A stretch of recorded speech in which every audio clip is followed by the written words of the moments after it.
Okay, here we go. Welcome everyone. I think I'm ready. This is session number 159 of Kevin Reads A Course in Miracles. We are in chapter 20, which is called The Vision of Holiness, and we are in section 3, Roman numeral 3, all right? And that is entitled Sin as an Adjustment. Okay. Just see how many adjustments I have to make just to be comfortable enough to do this. Okay. That being said, sin as an adjustment. The belief in sin is an adjustment. And an adjustment is a change, a shift in perception, or belief that was so before has been made different. A belief that was so before has been made different. Every adjustment is therefore a distortion and calls upon defenses to uphold it against reality. Knowledge requires no adjustments, and in fact is lost if any shift or change is undertaken. For this reduces it at once to mere perception, a way of looking in which certainty is lost and doubt has entered. To this impaired condition are adjustments necessary because it is not true. Who need to adjust to truth, which calls on only what he is to understand? Okay? So the belief in sin, the belief that I separated from the oneness, I separated from the mind of God, he says that that's an adjustment. All right? Because what was before is now shifted. It's been made different. What was before, so it seems, is now different. All right? My residing in the spacious oneness of God's mind, in heaven, so to speak, okay, now it's changed. And here I am. All right?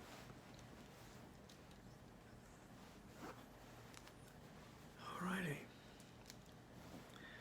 As the Midnight Cowboy once said, I guess the Lord must be in New York City. All righty then. But let's not fool around, okay? So the belief in sin is an adjustment. The believing that I'm separated from God is a big adjustment. And it's a distortion, right? It's the distortion of reality. And now, because I distorted reality, I have to call on all kinds of things, all kinds of defenses to uphold it, to prove, oh no, I separated. Now I have to call on all these defenses to prove my point. Excuse me. So every adjustment is therefore a distortion, and it calls upon defenses to uphold it against reality. It says knowledge requires no adjustments. So knowledge is a synonym, a symbol, a state of heaven, that spacious awareness, right? Knowledge, where you know and are known. Okay? He says that requires no adjustments. And in fact, when you make the adjustment to sin, the knowledge is lost. Right? You didn't lose it forever, you just don't know where it is. Right? So knowledge requires no adjustments, and in fact is lost if any shift or change is undertaken. All right, so we undertook a change. We believed we were separated from the oneness, separated from the mind of God. All right? And Jesus reminds us, thoughts do not leave the mind that thought them. All right? You are a thought in the mind of God. Right? So knowledge requires no adjustments. It's lost if there's a shift or a change. For this reduces it at once to mere perception, a way of looking in which certainty is lost and doubt has entered. All right? So our condition here is perception. Right? And what we're working on is having our perceptions changed or corrected so that we do that enough, and finally it's like, oh, and we enter that state of knowledge. Right? We arrive at, or knowledge arises. Right? The moment we've asked for corrected perception enough, and we recognize that the adjustment we made was a silly mistake. And we don't want that. We don't want the results of that mistake. We would prefer corrected perception, and eventually we're lifted into knowledge. All right? But until that happens, we're in a state of perception. He says knowledge is reduced at once to mere perception, a way of looking in which certainty is lost, right? And doubt has entered. Right? We're uncertain in this world. Right? As Jesus would say, we're uncertain, lonely, and in constant fear. Right? So everything is reduced to perception. Right? Doubt has entered. To this impaired condition are adjustments necessary because it is not true. So because we believe we're separated, now we have to make all kinds of adjustments. I mean, every day. Every day. Thousands of adjustments that we're not even aware of. All right? You go to sleep, you're making adjustments. You know? You're rolling around. All right. Yeah, you're having dreams in your sleep. You're adjusting to that. All kinds of adjustments. So adjustments are necessary in this condition, in this impaired condition. And why are these adjustments needed? Because this condition is not true. Right? We have to keep making adjustments to prove it's true. So he goes, who needs adjust to truth? He says, who need adjust to truth, which calls on only what he is to understand. Right? Truth just calls on what you are. Right? The offspring of the Creator. And then you understand. Paragraph 2. Adjustments of any kind are of the ego, for it is the ego's fixed belief that all relationships depend upon adjustments to make of them what it would have them be. Direct relationships in which there are no interferences are always seen as dangerous. The ego is the self-appointed mediator of all relationships, making whatever adjustments it deems necessary and interposing them between the two who would meet to keep them separate and prevent their union. It is this studied interference that makes it difficult for you to recognize your holy relationship for what it is.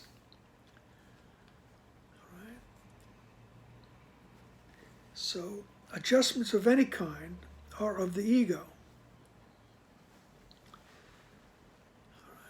Because it wants to make the relationship, right? All relationships depend upon adjustments, the ego says. Because the ego wants to make the relationship what it wants it to be. And what it wants that relationship to fail. Because eventually, if I'm not seeking corrected perception, I'm seeing whoever I'm in relationship with through the eyes of the ego, which means I'm projecting guilt sooner or later. Sooner or later, as they say, the honeymoon is over, right? And there's all kinds of reasons why you're upset. And mostly it's because of you. That's what the ego counsels us to do and say. All right?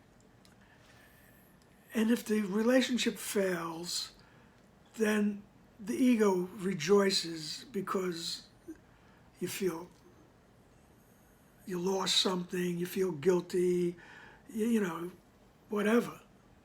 Even if you're glad the relationship is over, there's still, you know, residuals.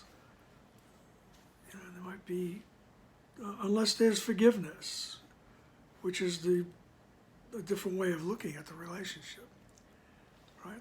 There's all kinds of resentments and anger, and really. So,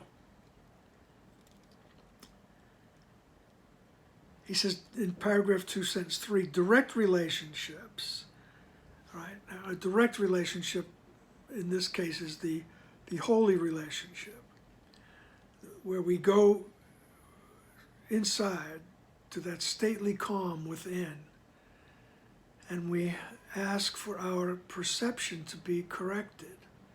I truly am willing to see the holiness, to see the innocence of the other.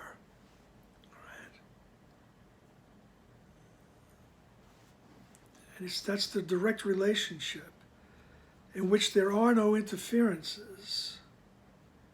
Right? They're always seen as dangerous. So the moment I even say I'm willing to see the other innocent, there's that, what? Wait a second. Wait a second. That means they're gonna win. You know, they're gonna keep berating me.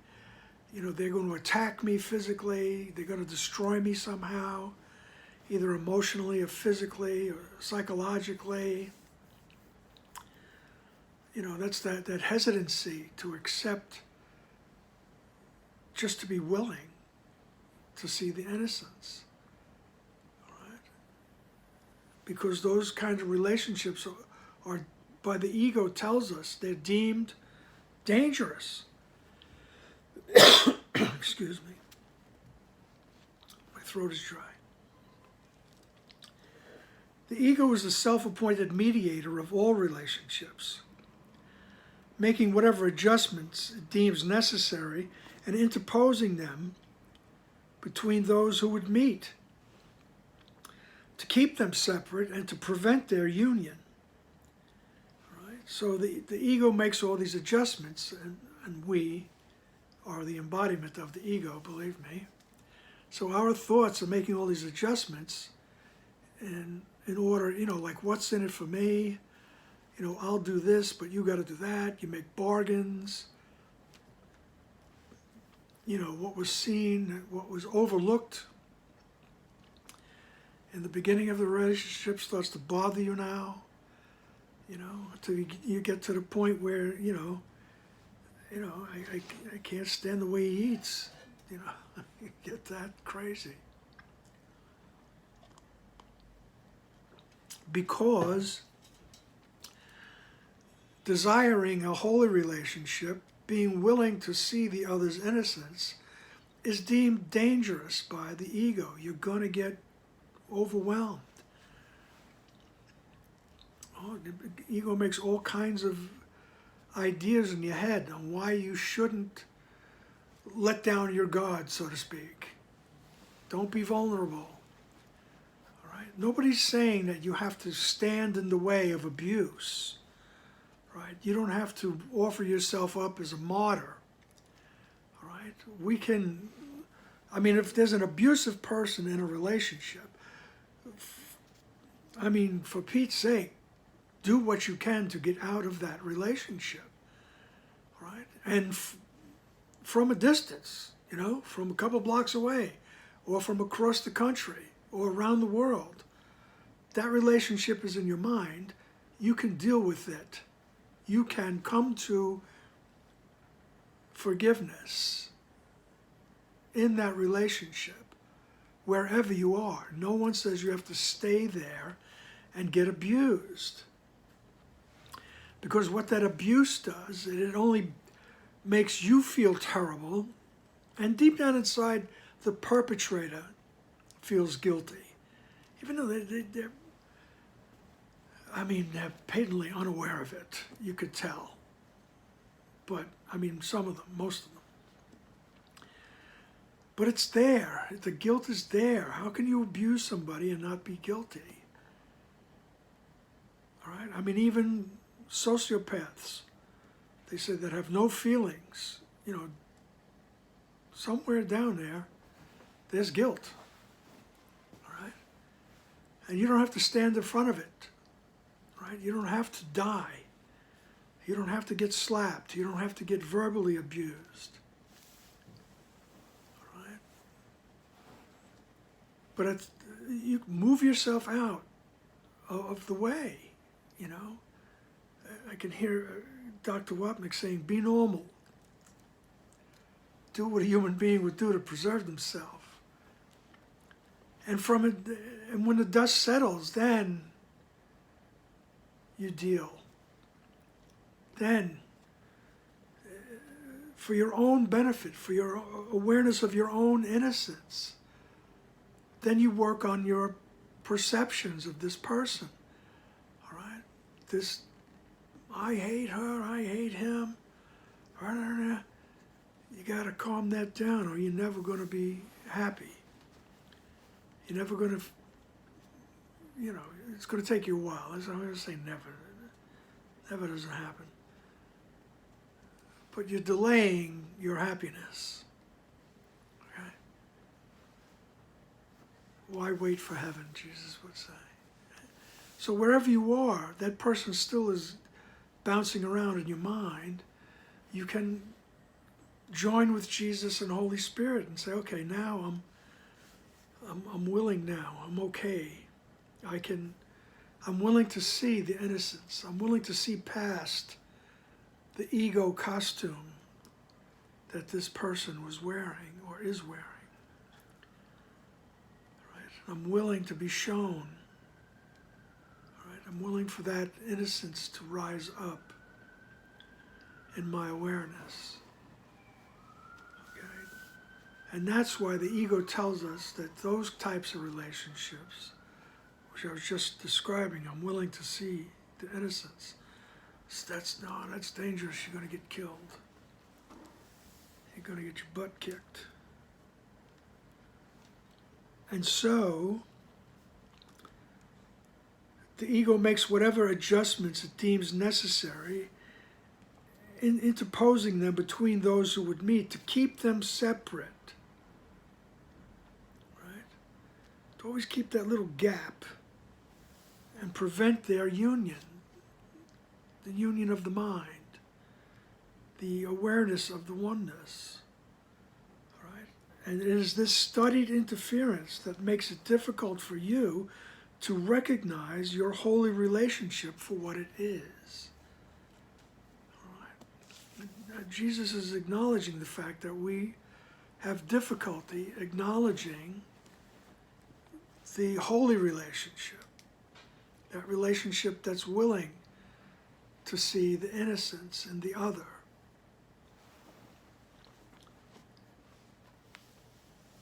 Okay. Because individuality interferes with the oneness. Alrighty then, paragraph 3. Whew, that was exciting. The holy do not interfere with truth. They're not afraid of it, for it is within the truth they recognize their holiness and rejoice at what they see. They look on it directly, without attempting to adjust themselves to it, or it to them. And so they see that it was in them, not deciding first where they would have it be.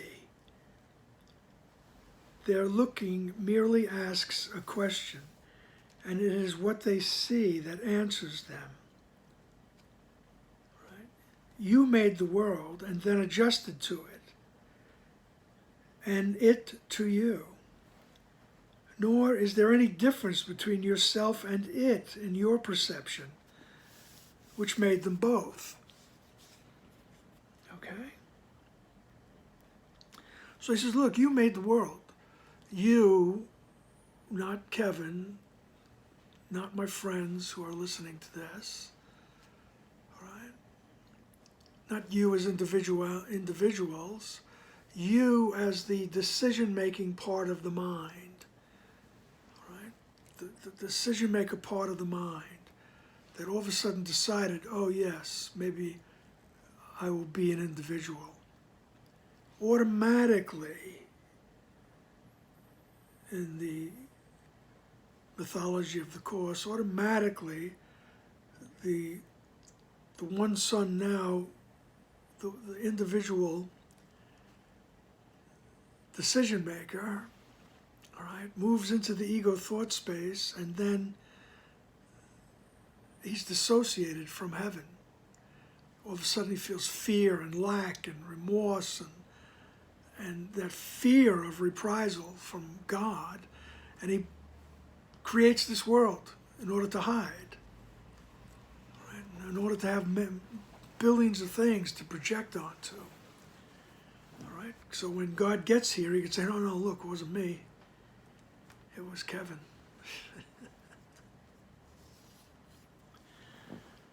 It wasn't me. Right? So we made this up, okay?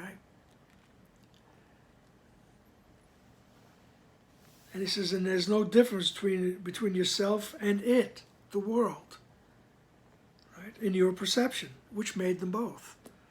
My perception, remember, knowledge now gets reduced to perception, right? So I see this, right? And I think it's me. And I see the world. And I think it's the world. It's where I live. It's, right? And it's your perception that made them both. Paragraph 4, a simple question yet remains. And it needs an answer. Okay? Do you like what you have made? A world of murder and attack through which you thread your timid way through constant dangers, alone and frightened, hoping at most that death will wait a little longer before it overtakes you and you disappear. You made this up. Right? It is a picture of what you think you are and how you see yourself. A murderer is frightened. And those who kill fear death. All these are but the fearful thoughts of those who would adjust themselves to a world made fearful by their adjustments. And they look out in sorrow from what is sad within and see the sadness there. All right, he says, do you like what you've made? He says, that question needs an answer. Because when we finally do admit, no, I don't like what I made, then we will choose against the ego. That's why he says that question needs an answer. Do you like what you've made? Okay? Right? And then he describes it, of course, in dark terms. It's a world of murder and attack. And it really is, in all kinds of different ways. Not the out-and-out gruesome, grisly stuff, that's on so many different programs on TV. Oh my God. Can't believe how many murders there are. But it's a threatening world. All kinds of things are threatened. You could be murdered at work, so to speak. Somebody comes and they take your idea and bring it to the boss, and the boss goes, "Oh wow, this guy's cool. You're out. He just got killed." There's all kinds of ways. So we try to make our way through the world and survive. He says, you thread your timid way through constant dangers, alone and frightened. Right? I don't care how much bravado you present. Right? I used to work for a man who, as he entered the room, he was walking in with his chest first. Boom. Here I am. And we had a couple of incidences at work where he, showed his true colors, It's like, "Oh no, please, don't kill me." So even as much bravado as anybody presents, they're winding their way through this world, and they're timid and frightened, and they feel like they're alone. And you see how many, you know people that make adjustments like that. Oh, I can't be alone. I have to have a partner of some sort, right? And so you do that day in, day out. And you just hope that, death will wait a little while before it takes you away and you disappear. And he says in italics, in sentence 3 of paragraph 4, remember, he's talking to the decision-making part of the mind. He says, you made this up. You made it up. Okay? It is a picture of what you think you are and how you see yourself. All right? You think you are an individual separated from the mind of God. And this is how you see yourself. Right? Strutting and fretting your hour upon the stage. All right, suffering the slings and arrows of outrageous fortune and all that. So it's a picture of what you think you are. He says, a murderer is frightened. All right? And those who kill fear death. All right? So on a deep level, the ego has told us, you murdered God. You killed God. Right? You're a murderer. Right? Really not in touch with that exact idea, but that's what the ego tells us. That's how despicable you are. You killed God. And what's the result of that? Well, you better be afraid now. You better be afraid. Why is it? Because God came back to life, and he's looking for you. Right? And of course, we project, that murderousness on, we have to project now, because we're reduced to perception. We project onto God that anger and that murderous rage. Right? I'm going to get you. As Dylan once said, next time you see me coming, you better run. All right? So it's a picture of what you think you are. And that's why he says a murderer is frightened. And we spend our days in this world anxious. If you want to use a different word, so I'm not frightened of anything. Yeah, well, you're anxious. I don't care who you are. There's something rumbling underneath there. All right? and those who kill fear death. So not only we're afraid of death even in this situation, because we're told by, all kinds of culture and religions and, that there's something after you. After you die, there's something there that's going to get you now. So there's no rest.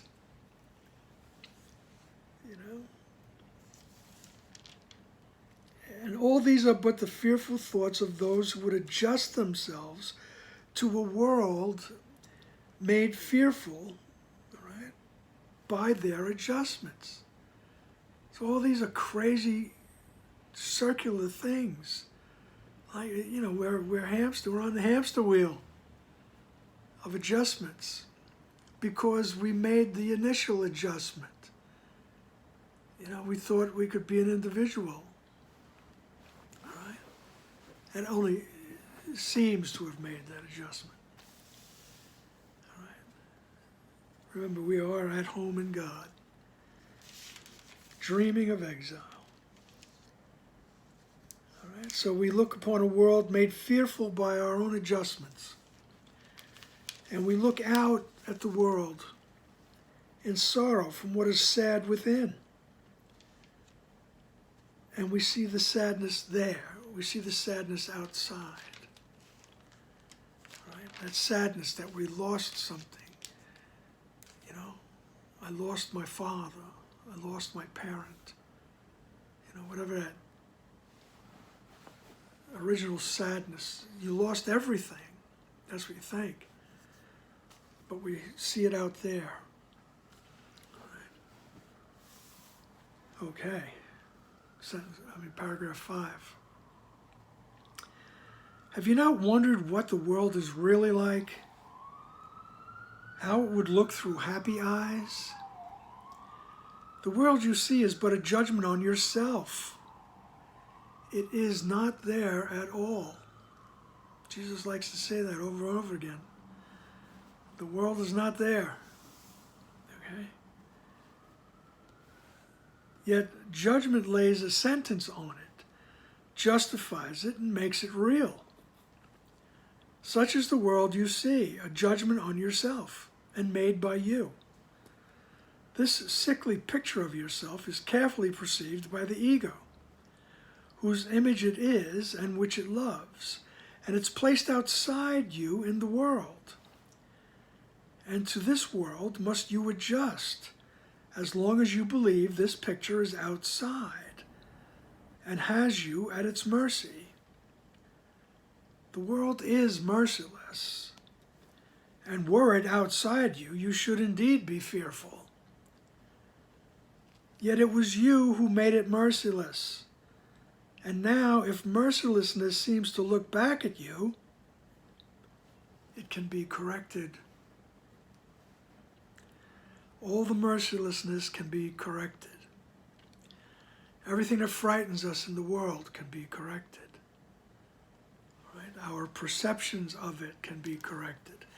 Not the action, not the form, but it's how we translate what's going on, our perception of it. It all can be corrected. All right? And we can see the world through happy eyes. We can see this whole nutty place through happy eyes. It is not only possible, it's inevitable. All right? But we're the ones that decide individually when we'll look through happy eyes. All right?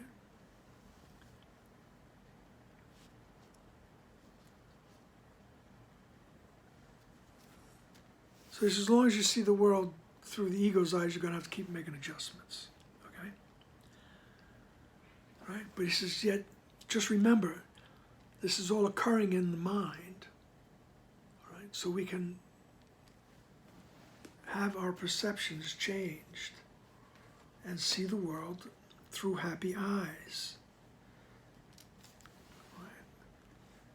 And now, if mercilessness seems to look back at you, it can be corrected.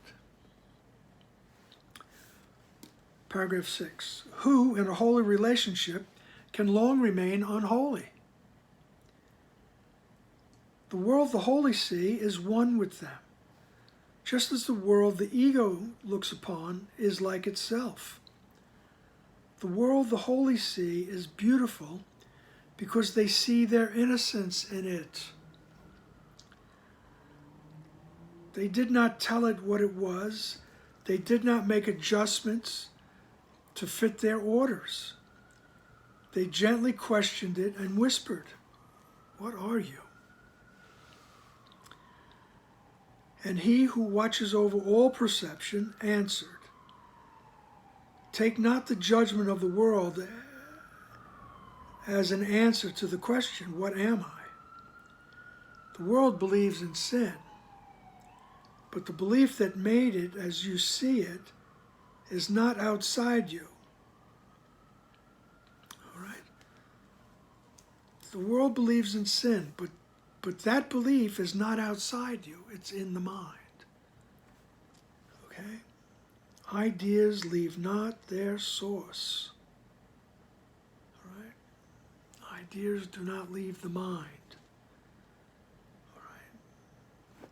So we look at the world and we say, what are you? Right? And then, we're also saying, what am I?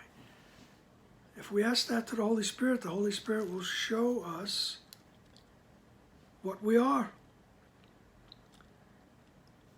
Right? And he who watches over all perception answered. They gently questioned it and witnessed. He's talking about the people who see through the happy eyes. He says what they've done is they've looked out on the world and questioned it. And the one who watches over all perception, the Holy Spirit, answered. He says, take not judgment of the world as an answer to the question, what am I? He says, the world believes in sin, but the sin that made it as you see it is not outside you. Right? We keep questioning, or we keep saying, I'm okay. I want to see it. I want to see it differently. I want my perception to be corrected. Okay? Paragraph 7. Seek not to make the Son of God adjust to his insanity. There is a stranger in him who wandered carelessly into the home of truth, and who will wander off. He came without a purpose, but he will not remain before the shining light the Holy Spirit offered, and you accepted. For there the stranger is made homeless, and you are welcome. Ask not this transient stranger, what am I? He is the only thing in all the universe that does not know. Yet it is he you ask, and it is to his answer that you would adjust. This one wild thought, fierce in its arrogance, and yet so tiny and so meaningless it slips unnoticed through the universe of truth. It becomes your guide. Right? To it you turn to ask the meaning of the universe.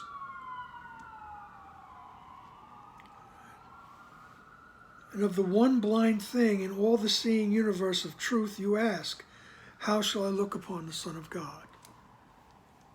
So he's talking about the ego. Right? He says, don't try to adjust to this insanity, this crazy person. Right? He says there's a stranger that wandered in. All right, using a little metaphors here.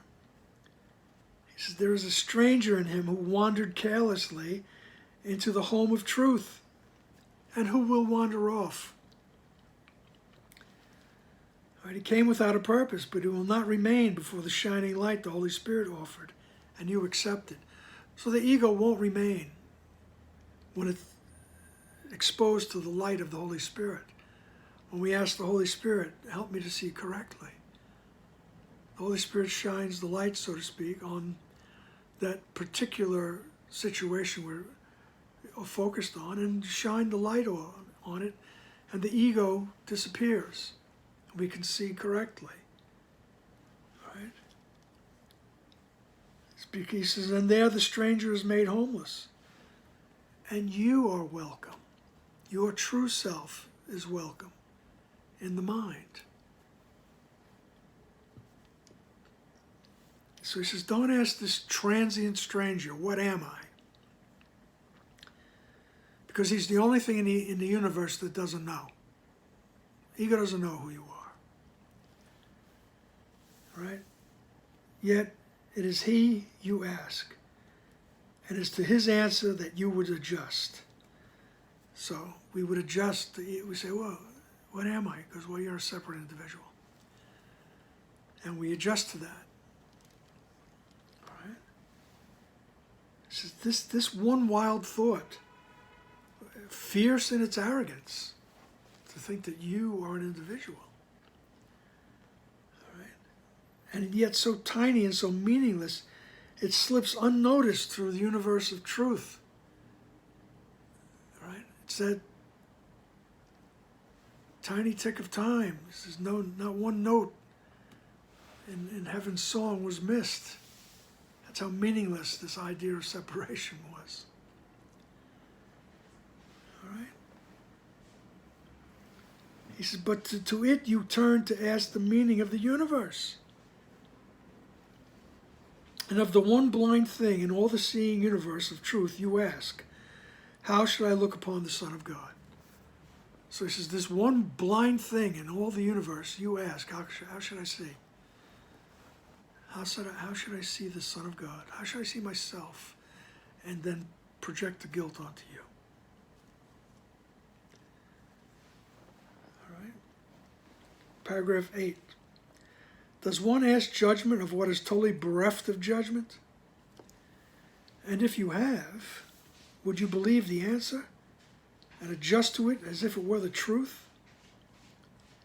The world you look on is the answer that it gave you.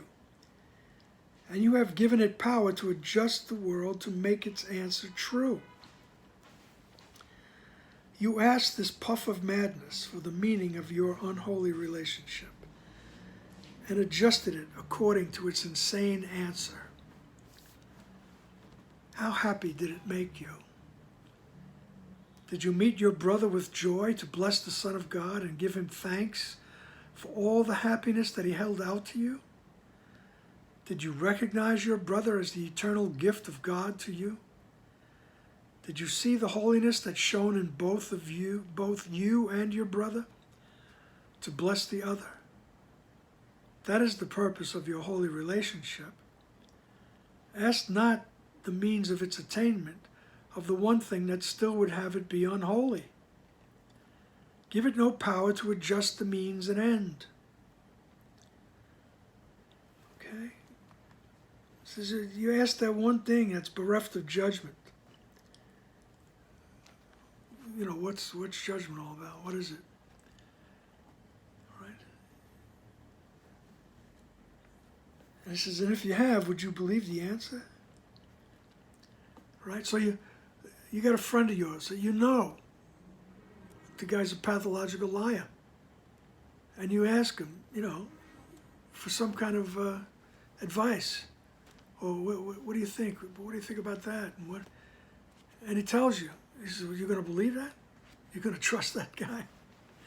And you're going to adjust your life's pattern to that, you know, that guy's answer? All right? He says, you ask that puff of madness, the ego thought system, that's all he calls it. It's a puff of madness. All right? For the meaning of your unholy relationship, and you adjust it according to its insane answer. So I'm looking through the eyes of the ego at my relationships, and I'm adjusting according to the ego's answers to me. All right, that nutty, pathological, lying friend of mine.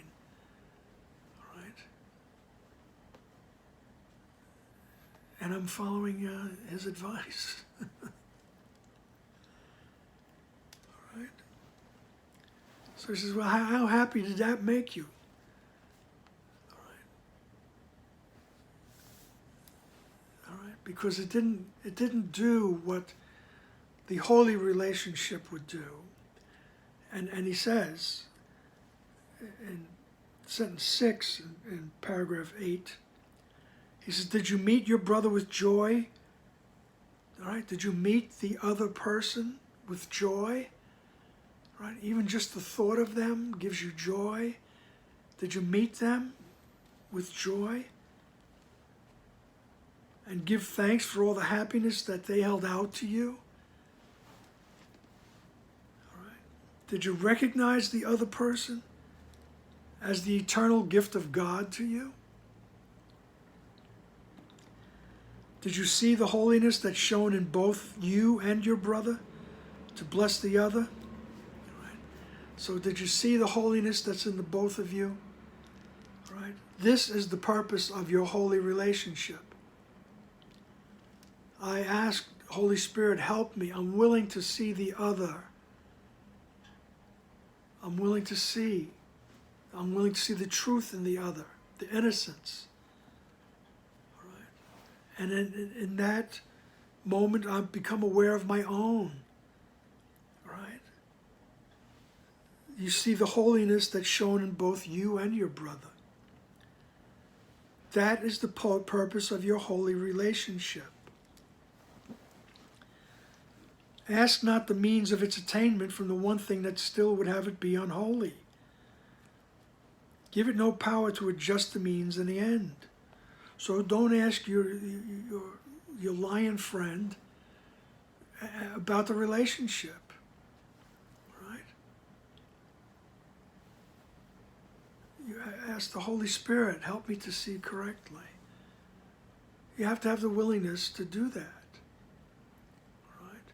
And if you don't, you just notice it. You just notice it and don't judge yourself, right? And ask the Holy Spirit to help you, that's all.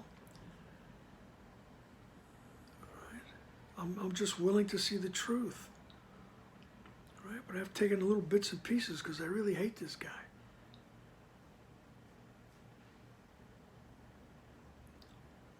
All right? You won't be peaceful till you're willing to let go of all the hatred.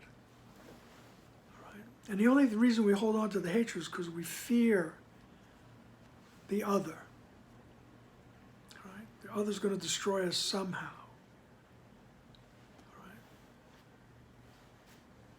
So he says, don't ask your pathological lying friend for advice about your relationship. All right. Paragraph 9.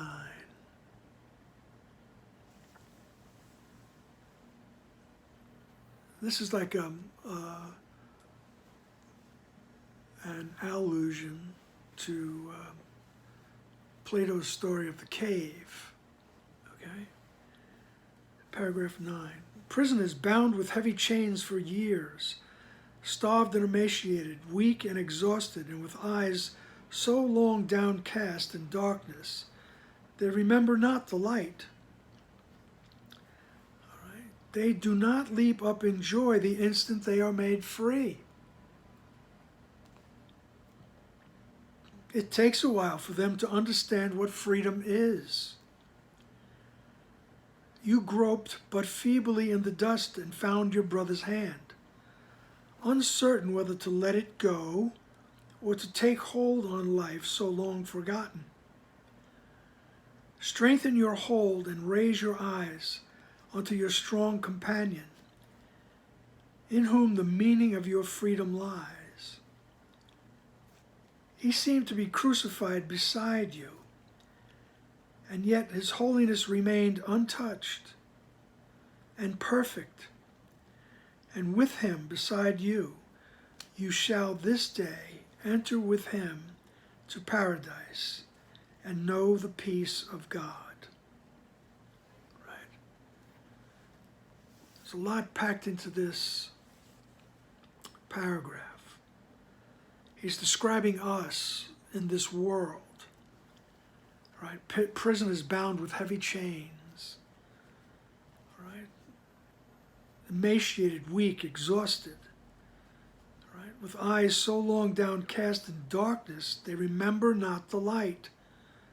So we walk around this world, we don't remember the light in which we exist, the light which is us, right? So he says, I know you don't leap up in joy the moment you're free, right? And why is that? It says it takes you a while,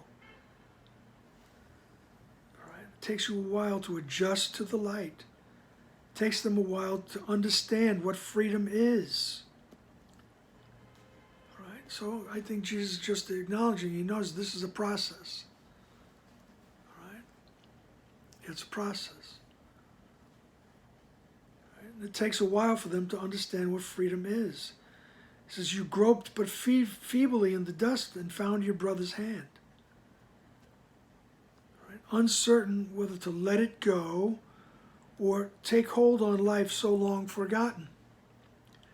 And you could see that tug of war that goes on in our mind. Right? I really want to attain peace. Right? But I'm reluctant to see this person as innocent. Right? So we're groping. Right? And we don't know, should we let go of that or just hold on?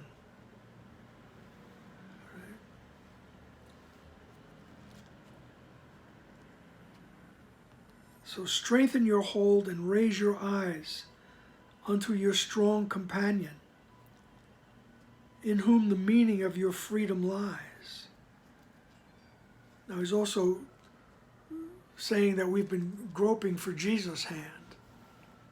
All right, we've been looking for that. And we still don't know whether to hold on to it or let it go, or is this real, is this crazy? He says, but hold on to that. Strengthen your hold and raise your eyes unto your strong companion. Right? Who's Jesus? Raise your eyes. Right?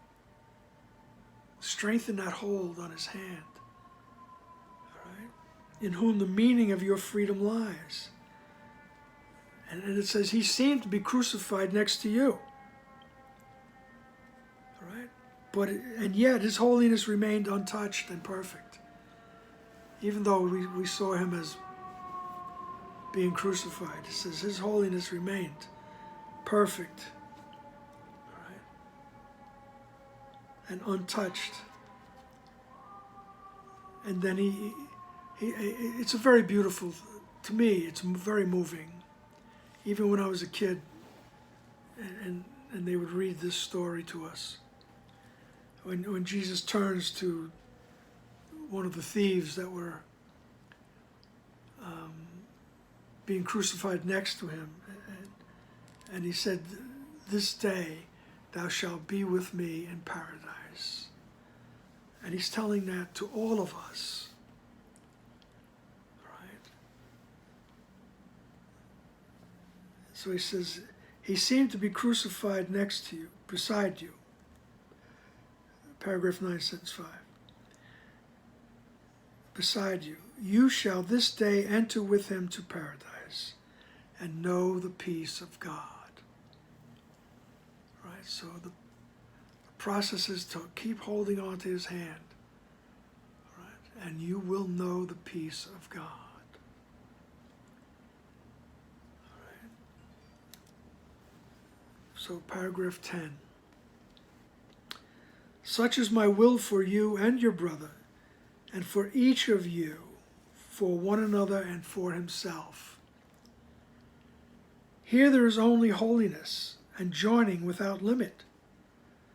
For what is heaven but union, direct and perfect, and without the veil of fear upon it? Here we are one, looking with perfect gentleness upon each other and on ourselves. Here, all thoughts of any separation between us become impossible. You who were a prisoner in separation are now made free in paradise. And here would I unite with you, my friend, my brother, and myself. Okay?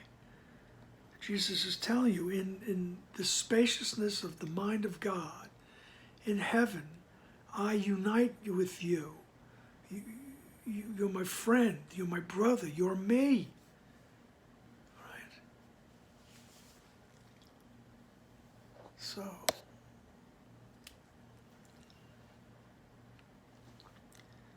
paragraph 11.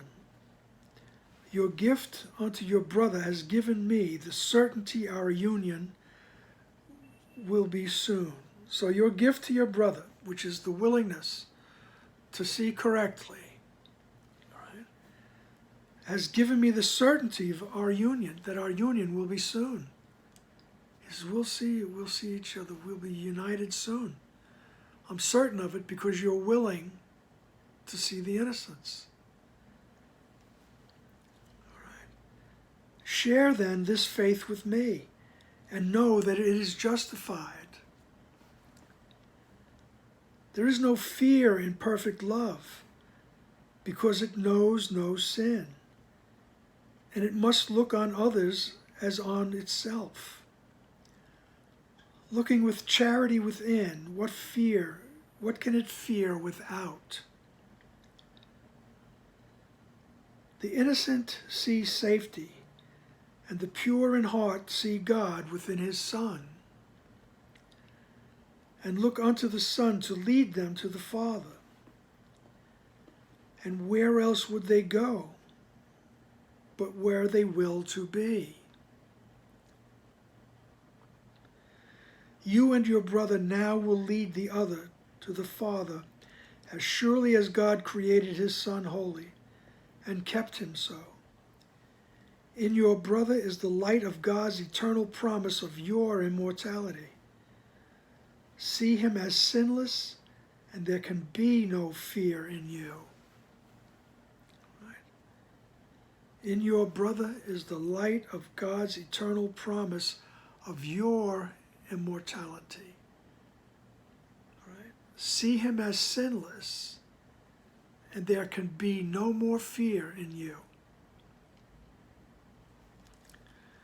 When we look out on the world and finally can see the world as sinless, right? We're not judging anything, right? We become aware of our own innocence, right? He says, there can be no fear in you. You can't be afraid of anything because you're aware of your connection. You're aware of your connection to truth, who you truly are. Right? There can't be any fear in that space.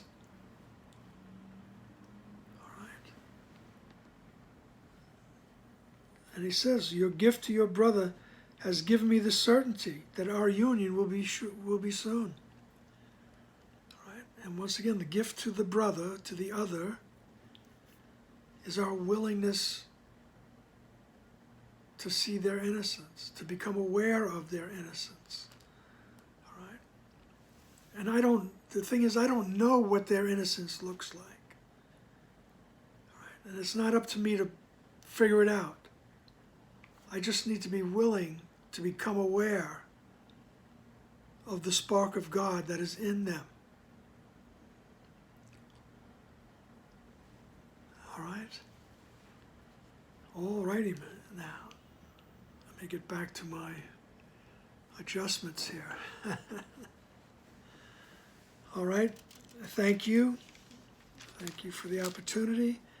And we will see you in the next session. All righty then. Happy adjusting. Bye.